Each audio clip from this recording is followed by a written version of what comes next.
आवाज आपकी, खबर हमारी। आप देख रहे हैं न्यूज 24 उल्लासनगर। देखिए, सबसे पहले तो मैं हमारे आमदार को और उनके लोगों को ये बोलना चाहूंगा कि पहले ही लोगों को बहुत पागल किया है, अभी एटलीस्ट पागल बनाना बंद करो। ये जो पानी का जो बिलिंग का जो मुद्दा जो हमने लिया था, जो उन्होंने घाई गड़बड़ में जाके स्टे लिया है और आज लोगों को गुमराह कर रहे हैं कि वो रद्द हुआ है, कुछ भी रद्द हुआ नहीं है। मैं हमारे लोगों को ये बोलना चाहूंगा कि ये लोग वापस पागल बना रहे हैं। वापस जैसे कॉर्पोरेशन इलेक्शन पूरा हो जाएगा, ये लोग यही वापस से लागू हो जाएगा।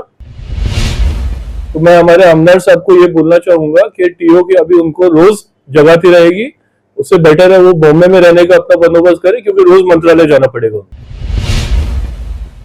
उल्लासनगर की राजनीति एक बार फिर गर्मा गई है। टीम ओमी कालानी के प्रमुख ओमी कालानी ने भाजपा विधायक कुमार आइलानी और भाजपा पदाधिकारियों पर सीधा निशाना साधते हुए तीखा बयान दिया है। उन्होंने कहा, काफी समय से उल्लासनगर की जनता को झूठे वादे और दिखावे से गुमराह किया जा रहा है। हर बार नए सपने दिखाकर सिर्फ फोटोबाजी और प्रचारबाजी की जाती है। अब यह नौटंकी बंद होनी चाहिए। ओमी कालानी ने भाजपा विधायक कुमार आइलानी पर यह भी आरोप लगाया कि वह केवल चुनावी मौसम में सक्रिय होते हैं, लेकिन जमीनी स्तर पर काम न के बराबर होता है। जनता सब देख और समझ रही है। अब सिर्फ पार्टी का झंडा और चेहरे की चमक से नहीं, बल्कि जमीनी काम से ही समर्थन मिलेगा। उल्लासनगर को विकास नहीं, केवल दिखावा मिला है। भाजपा विधायक आइलानी के कार्यशैली को लेकर क्षेत्र में पहले से ही असंतोष बढ़ रहा है। नगर की समस्याएं जैसे कि टूटी सड़कें, जल आपूर्ति की दिक्कतें और बेरोजगारी आज भी जस की तस बनी हुई है। ऐसे में ओमी कालानी का यह बयान राजनीतिक गलियारों में हलचल मचा सकता है। क्या कहना चाहिए? देखिए, सबसे पहले तो मैं हमारे आमदार को और उनके लोगों को ये बोलना चाहूंगा कि पहले ही लोगों को बहुत पागल किया है, अभी एटलीस्ट पागल बनाना बंद करो। ये जो पानी का जो बिलिंग का जो मुद्दा जो हमने लिया था, जो उन्होंने घाई गड़बड़ में जाके स्टे लिया है और आज लोगों को गुमराह कर रहे हैं कि वो रद्द हुआ है, कुछ भी रद्द हुआ नहीं है। मैं हमारे लोगों को ये बोलना चाहूंगा कि ये लोग वापस पागल बना रहे हैं। वापस जैसे कॉर्पोरेशन इलेक्शन पूरा हो जाएगा, ये लोग यही वापस से लागू हो जाएगा। यही नहीं, ये तो ठीक है, समझो आज हमने मुद्दा उठाया है। ये जो मुद्दा है, ये कुमार आइलानी जी को, जो हमारे आमदार है, उनको फरवरी में जब बजट बना था, वो बजट में इस चीज का उल्लेख किया गया है, उनको उसी टाइम पे जागना चाहिए था। ये तो हमको खुशी है कि हमने ये मुद्दा उठाया और ये लोग जागे हैं।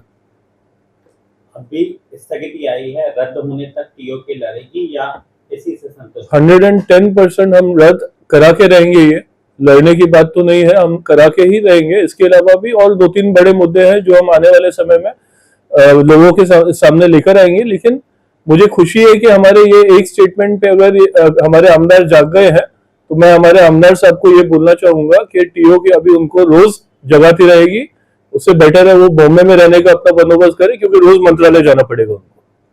टैक्स का विषय भी आपने उठाया? 100% टैक्स का विषय उठाया है। उसमें भी हमको पूरा यकीन है कि हमारे जो खासदार साहब हैं, जो उन्होंने कमिटमेंट किया है, वो हमको उसमें रिलीफ दिलवाएंगे। रीडेवलपमेंट का विषय शहर के लिए काफी गंभीर है, वो विषय भी आपने उठाया? वो हमने उठाया है। जो मंत्रालय में जो हियरिंग लिया गया था, जहां हमारे मनोज लासी जी और राजेश टिकचंदानी जी मौजूद थे और सेना के भी काफी लोग मौजूद थे, तो वो हियरिंग हो चुका है और हमें ऐसा अपेक्षा है कि बहुत जल्द उसमें कोई ना कोई हम रास्ता निकालेंगे और हमारे लोगों का यहाँ पे रीडेवलपमेंट का और डीफॉर्म का जल्द स्टार्ट किया जाएगा। देखिए, मुद्दा कौन उठाता है, कौन क्रेडिट लेता है, हमें उससे कोई भी लेना देना नहीं है। मेरा इतना ही सवाल है कि ये जो मुद्दा है, बीजेपी को 6 महीना पहले जब बजट में उसमें एंट्री की गई थी, उनको तब उठाना चाहिए था। बट खुशी है इस बात पे कि हमारे मुद्दे उठाने के बाद में अगर वो जागे हैं, तो अभी उनको रोज जगाते रहेंगे। मुझे एक पुराना कहावत याद आ रहा है, बेगानी शादी में अब्दुल्ला दीवाना। तो ये वही देखने को मिला, इससे ज्यादा मैं कुछ बोलना नहीं चाहूंगा। मैंने अभी बताया कि हमारे आवाज उठाने पे अगर आमदार साहब जागे हैं, तो हम रोज जगाते रहेंगे। हमारा अगला मुद्दा खड्डे ही रहेंगे, जल्द आपको देखने को मिलेगा।